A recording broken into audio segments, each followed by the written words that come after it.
From the news desk of Diamond 88.7 FM Ilorin, this is News on the Hour.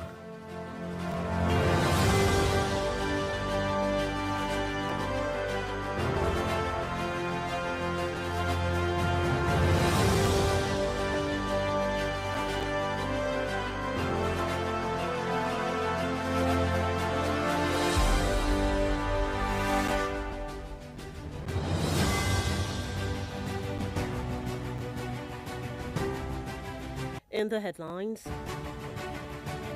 President Tinubu says Nigeria attracted to $20 billion foreign investments this year.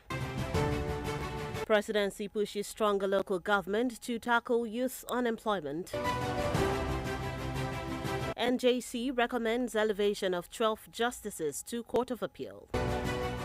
Kwara government warns against illegal dumping of refuse. On the foreign scene, new outbreak of Ebola kills 65 in DR Congo.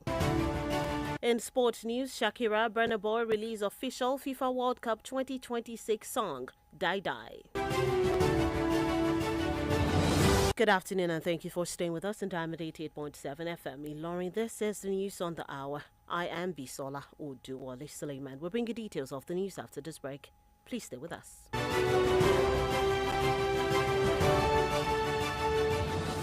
We often think that mental health breakdowns sound like this. I'm emotionally stressed. I'm emotionally downcast. I am so confused of all about life. But in reality, they can sound like this. Don't make assumptions that people are okay just because they laugh and they smile. Everyone is going through something. Check on your friends and be kind to everyone else. This message is reaching you from Diamond 88.7 FM Ilorin.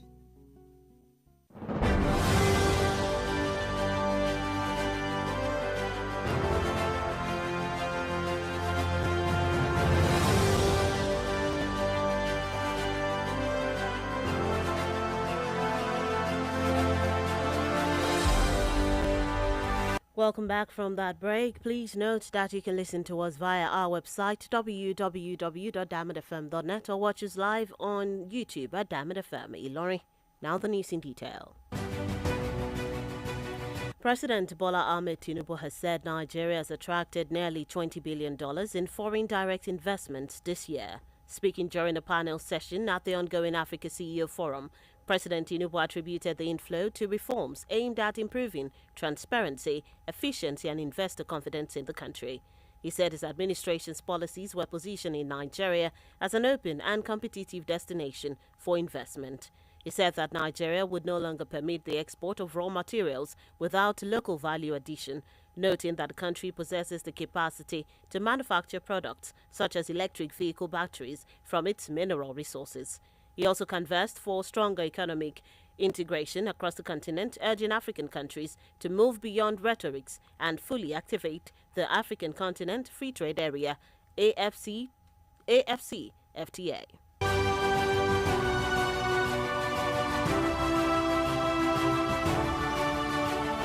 The presidency has called for stronger local governments and expanded public sector employment as part of efforts to address youth unemployment and drive grassroots development across Nigeria. The special advisor to the president on economic affairs, Dr. Tokwe Fashua, made the call today while speaking at the 2026 District Conference of Rotary International District 9127 in Abuja, where he said empowering local governments and increasing recruitment in education, security and social services would help tackle socio-economic challenges in the country. According to him, local governments must regain their financial autonomy and developmental responsibilities to stimulate infrastructure growth and create jobs at the grassroots. Fashua said ongoing reforms under President Bola Tinubu's administration were already directing more resources to states and local governments.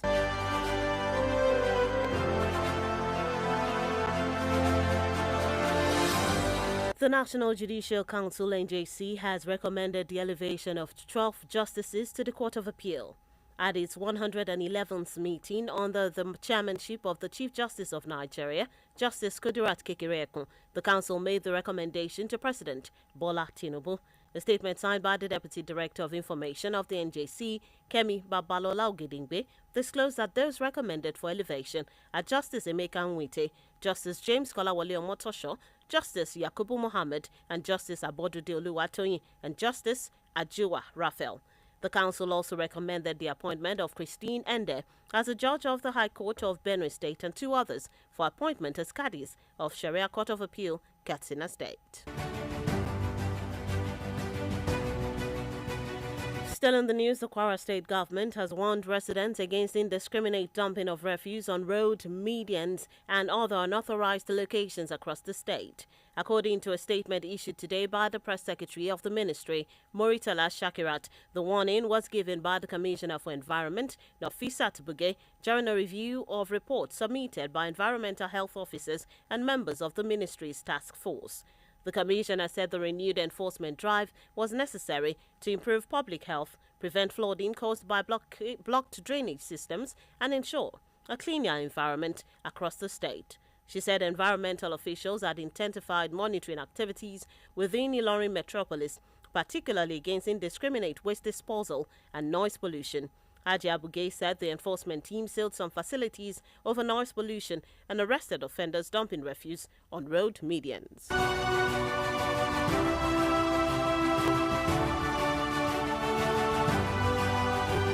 Moving on from that story, a chieftain and governorship aspirant of the All Progressives Congress APC in Kwara State, Professor Wale Sulieman, has formally declared his intention to contest for the office of the Kwara State governor. The renowned neurosurgeon made the declaration at a well-attended event in Ilorin on Thursday while speaking with his supporters. Professor Sulieman dismissed speculations suggesting the emergence of a consensus governorship candidate in the ruling party. Speaking further at the event, Sulieman praised the Abdulrazak administration and the 2019 Otoge political movement, which ended the long dominance of the opposition in the state. The governorship aspirant described himself as the forerunner in the race and pledged to sustain the developmental strides of the current administration if elected governor. Also speaking at the event, a former commissioner for water resources in the state, Khalid Bolaji, described Sulieman as the preferred choice of his supporters to continue the APC government in the state.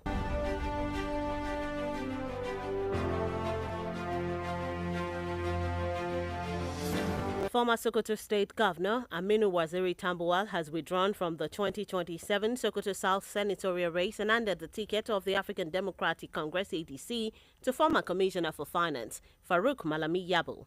Tambuwal, regarded as the leader of the ADC in Sokoto State, was said to have stepped down to preserve unity within the party following consultations and disagreements over candidate selection ahead of the 2027 general elections. Confirming the development in a telephone interview, the Sokoto State Publicity Secretary of the ADC, Lamir Aminu, said Tambuwal sacrificed his ambition in the interest of peace and stability within the party. The development comes amid ongoing political realignment within the ADC in Sokoto State ahead of the 2027 elections scheduled for February 20, 2027. And lastly, in local news, the police command in Rivers has dismissed 5 inspectors attached to the Department of Operations over alleged involvement in armed robbery, kidnapping, extortion, and conspiracy. The Force Public Relations Officer, Deputy Commissioner of Police Anthony Placid, disclosed this in a statement released today. Placid said that the officers were involved in a pattern of criminal activities between September 2025 and January 2026 across the state. The Force spokesman listed the dismissed officers as John Okoye, Eyibo Asuko, Udo Ndipom, Bright Nwachuku, and Anele Ikechukwu. According to him, the case became known following petitions submitted by the group, the Behind Bars Human Rights Foundation, on behalf of multiple victims. He explained that the officers allegedly operated in minibuses and conducted illegal stop-and-search operations, during which unsuspecting members of the public were intercepted at gunpoint. And that's it on local news. The news on the hour is reaching you from Diamond 88.7 FM. Lauren, we take a short time out. When we return, we'll bring you foreign and sports news. Please stay with us. Follow us on social media, Facebook, Twitter, and Instagram at Diamond 887 FM. Diamond FM, shining supreme.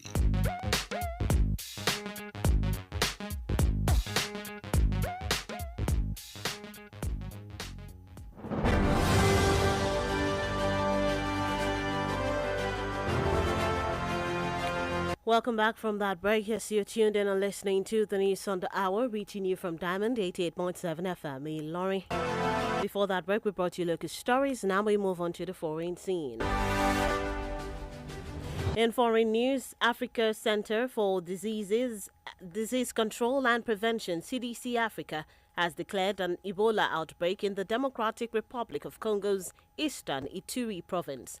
In a statement today, the Africa's top health agency said around 246 cases and 65 deaths have been reported, mainly in the gold mining towns of Mongwalu and Rwampara. It added that it was convening a meeting with DR Congo, Uganda, South Sudan and other international partners to discuss response efforts and cross-border surveillance. Ebola was first discovered in 1976 in what is now DR Congo and is thought to have spread from bats. This is the 17th outbreak of the deadly viral disease in the country. It is spread through direct contact with bodily fluids, causing severe bleeding and organ failure. Still in foreign news, United States President Donald Trump and his Chinese counterpart Xi Jinping will wrap up critical talks today, claiming important progress in stabilizing U.S.-China relations, even as deep differences persist between the world's two biggest powers. Xi welcomed Trump at his official residence, Zhongnai, on Friday for the final talks of the summit before the U.S. leader returned to Washington. Over tea and lunch, Trump and Xi, with top aides and translators in attendance, huddled for nearly 3 hours of talks before the U.S. leader completed his 3-day visit to China. Xi, for his part, called it a milestone visit. Trump said he had made fantastic trade deals with Xi that are great for both countries. The visit was mainly aimed at stabilizing the relationship between the U.S. and China and maintaining a fragile truce agreed on at the end of last year. And that's it on the foreign scene. And moving into the world of sports, global superstar Shakira has released Day Day, the official anthem for the 2026 FIFA World Cup, in an exciting collaboration with Nigerian Afrobeat sensation Burna Boy. The Colombian singer made the announcement today in a social media post. The Federation of International Football Associations, FIFA, followed suit, confirming the track's release and its immediate availability on all major streaming platforms. Featuring motivational lyrics centered on resilience, ambition, and unity, Day Day pays homage to football legends including Pele, Diego Maradona, Paolo Maldini, Romario, Cristiano Ronaldo, Andres Iniesta, David Beckham, Kaká, Lionel Messi, Kylian Mbappe, and Mohamed Salah. Beyond its infectious rhythm, the anthem carries a meaningful purpose. All royalties from Day Day will support the FIFA Global Citizen Education Fund, which aims to raise $100 million by the end of the tournament. Still in sports news, the India senior men's national team head coach Khalid Jamil has announced a 28-member preliminary squad for Unity Cup 2026. India is set to assemble in Bengaluru for a brief camp after the completion of the Indian Super League 2025 to 2026, before flying off to London on May 24 for the Unity Cup. India head coach Khalid Jamil will assess the players during the brief camp before selecting the final squad of 23 that will travel to London for the Unity Cup. India will play Jamaica in the second semi-final on May 27 midnight, while Nigeria's Super Eagles will take on Zimbabwe in the first semi-final at the same time. The two losing teams will play third place playoff on June 30. The Super Eagles are the Unity Cup defending champions after defeating Jamaica on penalties in the 2025 edition in London. And that's it in the exciting world of sport. With that, we've come to the end of the news on the hour for today. But before we go, here is a recap of the major highlights. President Tinubu says Nigeria attracted $20 billion foreign investment this year. Presidency pushes stronger local government to tackle youth unemployment. NJC recommends elevation of 12 justices to Court of Appeal. Kwara government warns against illegal dumping of refuse. On the foreign scene, new outbreak of Ebola kills 65 in DR Congo. In sport news, Shakira Burna Boy released official FIFA World Cup 2026 song, Day Day. And those are the major headlines making the rounds this afternoon, as brought to you from our studios. Before we wrap up the news, we take a look at our Did You Know segment. Did you know that on this day, in the year 1975, the Economic Community of West African States, ECOWAS Treaty, was signed in Lagos, Nigeria? Now you know. For news coverage or information about happenings around you, kindly contact the Diamond FM newsroom number on 09160627526, 09160627526.